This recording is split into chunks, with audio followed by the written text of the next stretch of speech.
नमस्कार दोस्तों, स्वागत है आप सबों का फिर से हमारे इस यूट्यूब चैनल में। आज हम लोग सदान के बारे में पढ़ेंगे कि सदान आखिर कौन है, किसको सदान कहा जाता है। और ये बहुत ही इम्पोर्टेंट टॉपिक है, जेपीएससी जेएसएससी में इससे क्वेश्चन पूछे जाते हैं। ठीक है, तो चलिए शुरू करते हैं। सदान झारखंड के गैर जनजातीय मूल निवासियों को सदान कहा जाता है। मतलब झारखंड के जो जनजाति नहीं है, जो गैर जनजाति है, उनको सदान कहा जाता है। सदान शब्द का अर्थ ऐसे लोगों से है जो यहाँ बैठे हुए थे या बसे हुए थे। जो इस झारखंड क्षेत्र में आगे से बैठे हुए थे, बसे हुए थे, उनको सदान कहा जाता है। चलिए और आगे हम लोग पढ़ेंगे तो इसके बारे में क्लियर होगा। सदानी भाषा में नागपुरी में घर में बसने वाले कबूतर को सदपैरवा एवं कहा जाता है, जबकि जंगली कबूतर को बनिया कबूतर कहा जाता है। ठीक इसी प्रकार सदानों को सदपैरवा की तरह समझना चाहिए। नागपुरी भाषा में जो घर में जो कबूतर रहता है, कबूतर का जो प्रजाति रहता है, उसको सदपैरवा कहा जाता है, जबकि जो जंगल में रहता है उसको बनिया कबूतर कहा जाता है। ठीक इसी प्रकार सदानों का भी परिभाषा है कि जो यहाँ पर बैठे हुए थे, बसे हुए थे आगे से, उसको सदान कहा गया, और जो बाहर में रहा वो सदान नहीं होगा। ठीक है, मतलब आदिवासियों से आगे, ठीक है, जितने भी प्रकार के आदिवासी हैं उनसे आगे भी यहाँ एक जनजाति था, बसा हुआ था, जो सदान थे। यदि इतिहास के अनुसार हम लोग देखें, ये दो टॉपिक हो गया। इतिहास के अनुसार यदि देखें तो असुर से पहले कोई एक सभ्य प्रजाति यहाँ थी। असुरों के बाद मुंडा, फिर उनके बाद उराव आते हैं। सदान उनके यहाँ आने से पूर्व बसे हुए थे। देखिए, असुर से आगे उराव, मुंडा, इन लोगों से आगे भी यहाँ एक जाति रहता था जो कि सदान था। ठीक है, मुंडा और उराव का स्वागत सदानों ने ही किया था। इससे साबित होता है कि सदान यहाँ उन लोगों से आगे से बसे हुए थे। ठीक है, जब अंग्रेज लोग यहाँ आए, देखिए यहाँ ये बात है कि आदिवासियों, जनजातियों में और सदानों में मतभेद नहीं था, वो लोग मिलजुल कर रहते थे। परंतु जब अंग्रेज यहाँ आए तो उन लोगों ने देखा कि इन लोगों के बीच तो काफ़ी मेल मिलाव है। तो अंग्रेज़ों का शुरू से एक नीति रहा था कि फूट डालो और शासन करो, आपस में ही वो लोग को उलझा देना और बीच में अपना काम निकाल लेना। तो इससे संबंधित ये वाला है कि अंग्रेज़ों का साजिशपूर्ण नीति जो था, कि अंग्रेज़ों के एक साजिशपूर्ण नीति के तहत दीकू उपनाम को सदानों पर थोपने में सफल रहा। मतलब अंग्रेज़ों ने एक साजिशपूर्ण नीति बनाया और सदानों को दीकू नाम दे दिया, जिससे आदिवासी भ्रमित हुए और 1831-32 का कोल विद्रोह भी भ्रमित हो गया, जिससे सदान एवं आदिवासी आपस में ही भिड़ गया। अंग्रेज़ों ने षड्यंत्र करके कि दीकू, इन लोग दीकू है, इन लोग बाहरी आदमी है, और आपस में भिड़ा दिया। ठीक है, सदानों को और आदिवासियों को। परंतु बाद में जो है बिरसा मुंडा द्वारा अंग्रेज़ों की इस साजिश को समझा और उन्होंने केवल अंग्रेज़ों को ही निशाना बनाया। बिरसा मुंडा के काल आते आते पूरी समझ गए थे कि ये अंग्रेज़ों का एक साजिश है, जिससे आपस में इन लोग को लड़ाना है, और वो पूरी समझ गए हैं ये साजिश है। और इस कारण सिर्फ अंग्रेज़ को ही दीकू कहा गया। दीकू मतलब होता है आदिवासी भाषा में कि जो बाहर का आदमी जो यहाँ आके बैठा हुआ है उसको दीकू कहा जाता है। ठीक है, हमारा अगला पॉइंट है कि झारखंड की कुल आबादी में सदानों का हिस्सा 60% है। ठीक है, जितना भी कुल आबादी है उसमें सदान का हिस्सा 60% है। देखिए, जितना भी ये पॉइंट है बहुत इम्पोर्टेंट है, और जो भी इम्पोर्टेंट बुक सब है झारखंड से रिलेटेड, उन सबों का निचोड़ का ये नोट्स मैंने बनाया है, जो आप लोगों के साथ मैं शेयर कर रहा हूँ। इसलिए पूरा वीडियो देखते रहिएगा, निश्चित ही इसमें आप लोग को बहुत सारा जानकारी प्राप्त होगा। ठीक है, अगला पॉइंट है कि धार्मिक दृष्टि से सदान हिंदू। देखिए, धार्मिक दृष्टि से हिंदू, जबकि प्रजातीय दृष्टि से आर्य है। धार्मिक दृष्टि से देखा जाए तो हिंदू के जैसा है, मतलब ये हिंदू ही है, और प्रजातीय दृष्टि से आर्य है। ठीक है, तो ये वाला पेज हमारा कंप्लीट होता है। अब आगे बढ़ते हैं। अब हम लोग देखते हैं कि जाति की दृष्टि से सदानों के प्रकार। तो इसमें मुख्यतः दो प्रकार हैं। पहला प्रकार वो है वे जाति जो देश के अन्य हिस्सों में तथा झारखंड में रहते हैं, जो देश के मान लीजिए पूरा भारत में अन्य हिस्सों में भी रहता है और ये झारखंड में भी रहता है, जिसमें आ जाएगा ब्राह्मण, राजपूत, तेली, माली, कुम्हार, कुर्मी, सोनार, कोयरी, अहिर, बनिया, डोम, चमार, दुसाद, ठाकुर, नाग जाति आदि। ये सब सदान जाति के अंतर्गत आते हैं और ये भारत के अन्य कोनों में भी पाए जाते हैं और झारखंड में भी पाए जाते हैं। ये पहला प्रकार हुआ। परंतु दूसरा प्रकार में है वैसी जनजाति जो केवल छोटा नागपुर में ही पाया जाता है और दूसरा जगह नहीं पाया जाता है, जिसमें बड़ाइक, देसावली, पाइक, धानुक, राउतिया, गोड़ाइत, घासी, भुइयाँ, पान, प्रमाणिक, तांती, ख्वासी, कोष्टा, झोरा, रक्सेल, गोसाई, बरगाहा, बावरी, भांट, बिंद, कादू, लोहडिया, खंडत, सराक, मालार आदि। ठीक है। इनके अलावे कई सदान जातियां ऐसी हैं जिनका गोत्र अवधिया, कन्नौजिया, तिरहुतिया, गोड़, पूर्विया, पश्चिमाहा, दक्षिणाहा आदि है।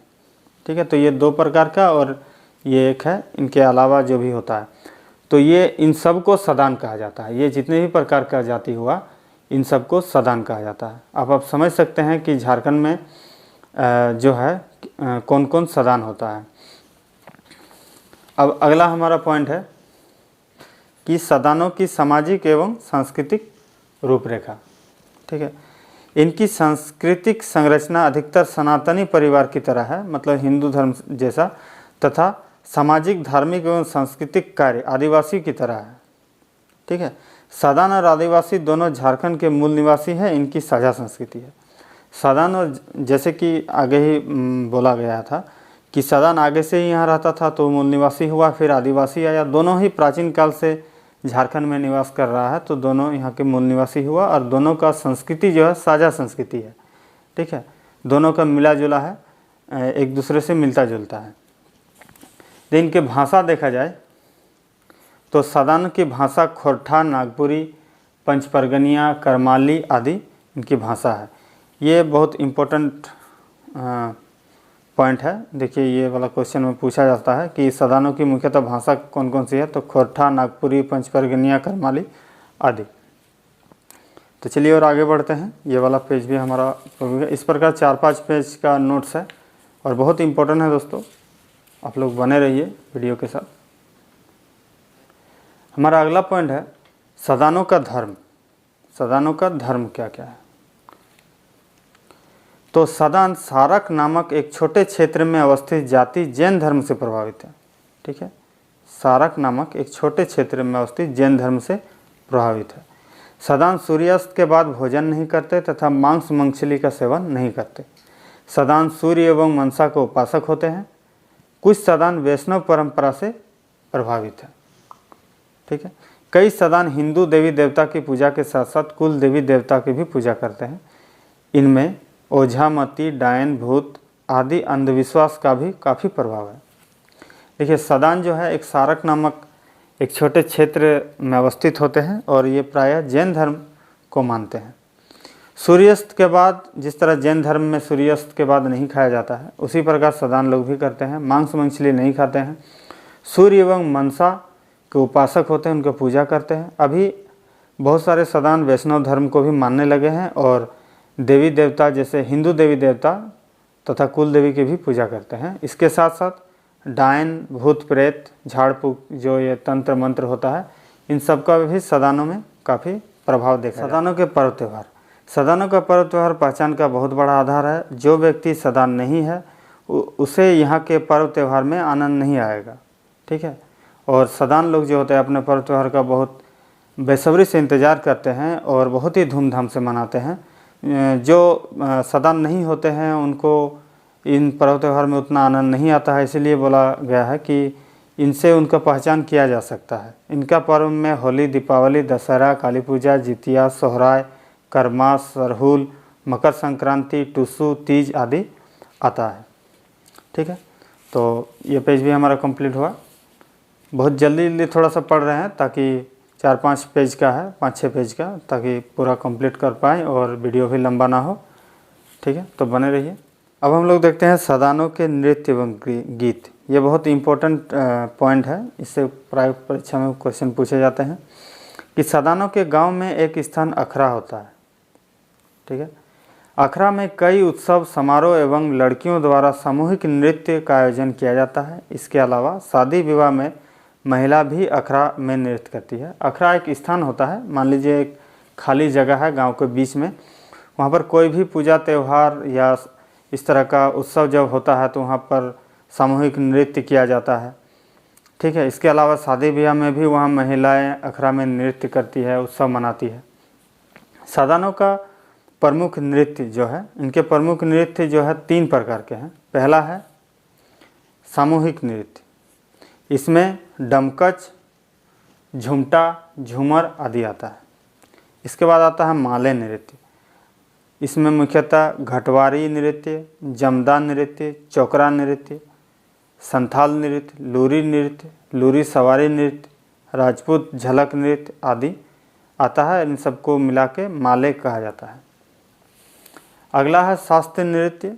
शास्त्रीय नृत्य में गणेश नृत्य, कार्तिक नृत्य आदि आता है। देखिए परीक्षा में सीधा सीधी यहाँ से क्वेश्चन बन सकता है कि कुछ भी उठा के दे देगा। मान लीजिए कार्तिक नृत्य, कार्तिक नृत्य जो है ये सदानों के कौन से नृत्य है, तो ऑप्शन में रहेगा सामूहिक नृत्य, माले नृत्य, शास्त्रीय नृत्य या और एक कुछ दे देगा।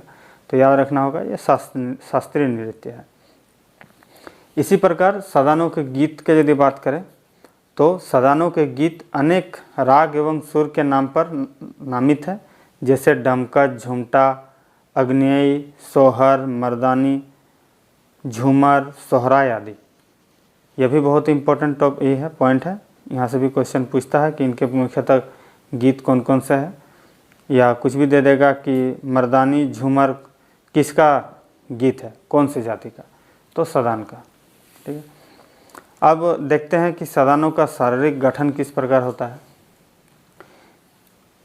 सदान के शारीरिक गठन में आर्य, द्रविड़ एवं ऑस्ट्रिक तीनों के लक्षण दिखाई पड़ते हैं। सदान में गोरे, काले और सांवले तीनों रंग दिखाई पड़ता है, अर्थात सदान गोरे रंग के भी होते हैं, काले भी होते हैं और सांवले भी होते हैं। ऊंचाई, नाटे, मध्यम तीनों आकार में ये रहते हैं, मतलब लंबे भी पाए जाते हैं, मध्यम आकार के भी और नाटे बोना आकार के भी पाए जाते हैं। ठीक है, तो चलते हैं अगला पॉइंट की तरफ कि सदानों का वेशभूषा। इनका वेशभूषा क्या होता है। सदान धोती, कुर्ता, गमछा, चादर का प्रयोग परंपरागत रूप से करते हैं, माने इन सब का प्रयोग तो करेंगे ही, परंतु वर्तमान में पैंट, शर्ट, कोट, टाई आदि का भी उपयोग करने लगे हैं। ऐसे इन लोगों का परंपरागत जो पहनावा होता है ये धोती, कुर्ता, गमछा, चादर यही सब होता है। ठीक है, अगला है सदानों का आभूषण। आभूषण में देखें तो पोला, शाखा, कंगन, बिछिया, हार, हंसली, सिकड़ी, छूछी, बुलाक, बेसर, नथिया, तरकी, करण फूल, मांटिका आदि ये पहनते हैं, खास करके महिलाएं। गृहस्थी सामान की बात करें तो सदान आदिवासी जो है ये मिट्टी के बर्तनों का प्रयोग करते हैं, जिसमें मुख्य रूप से हड़िया, गगरी, चूका, ढकनी आदि का प्रयोग होता है। अधिकतर इनके घरों में मिट्टी के ही बर्तन का उपयोग होता है। सदानों में पीतल और कांसा का बर्तन रखना समृद्धि का द्योतक माना जाता है। जिनके घर में पीतल और कांसा के है वो मान लीजिए कि वे थोड़ा रिच परिवार से बिलोंग करते हैं, है ना। सदान भोजन, सामूहिक भोजन जो होता है सदानों में, ये पत्तल दोना का प्रयोग करता है। पत्तल कोई पेड़ का पत्ता होता है बहुत सारा, उनसे बनाया जाता है, और दोना उसी प्रकार बनाया जाता है जो कि मान लीजिए किसी घर में कोई मर गया तो जो भोज होता है या इस प्रकार का कुछ भी होता है तो वो सामूहिक जो कुछ भी इस प्रकार का अनुष्ठान होगा तो पत्ता और दोना का प्रयोग होता है। और कांसा और पीतल का ये तो आगे हम लोग पढ़ें कि ये समृद्धि का द्योतक होता है, और अधिकतर लोग मिट्टी के बर्तनों का प्रयोग करते हैं। अंतिम हमारा पॉइंट है सदान तथा आदिवासी में अंतर क्या क्या होता है। तो एक तरफ देखिए सदान लिखे हैं, एक तरफ आदिवासी लिखे हैं। सदान में है ये गैर जनजातीय मूल निवासी है, जबकि आदिवासी जनजातीय मूल निवासी है। सदान समुदायी होते हैं जबकि आदिवासी कबीलाई होते हैं। सदान स्थायी स्वभाव के होते हैं, एक जगह स्थायी होते हैं, जबकि आदिवासी जो होता है ये घुमंतु स्वभाव के होते हैं, एक जगह से दूसरे जगह अपने भोजन के तलाश या अपना कामकाज के तलाश में प्राय या कृषि की तलाश में आते जाते रहते हैं। तो दोस्तों इस प्रकार जो है हम लोगों ने देखा सदान के बारे में कि मुख्यतः 4 पेज में हमारा ये नोट्स बना हुआ है और उम्मीद है ये वीडियो आप लोग को अच्छा लगा होगा। आप लोग एक बार वीडियो को 2 बार 3 बार देख ले तो और हो सके अच्छा लगा हो तो नोट्स भी बना सकते हैं। ठीक है, आप स्क्रीनशॉट लेके इसका नोट्स बना सकते हैं। देखिए, और ऐसे PDF आप लोग को चाहिए तो व्हाट्सएप नंबर एक दिया गया है, उसमें आप लोग कांटेक्ट कर सकते हैं। JPSC का जितना भी पूरा सिलेबस है उसका हम लोग PDF प्रोवाइड कर रहे हैं हाथ से बना हुआ नोट्स में। ठीक है, तो चलिए मिलते हैं अगला टॉपिक के साथ अगला वीडियो में। तब तक के लिए धन्यवाद। यदि वीडियो अच्छा लगा हो तो लाइक, सब्सक्राइब और शेयर ज़रूर कर दें। Thank you.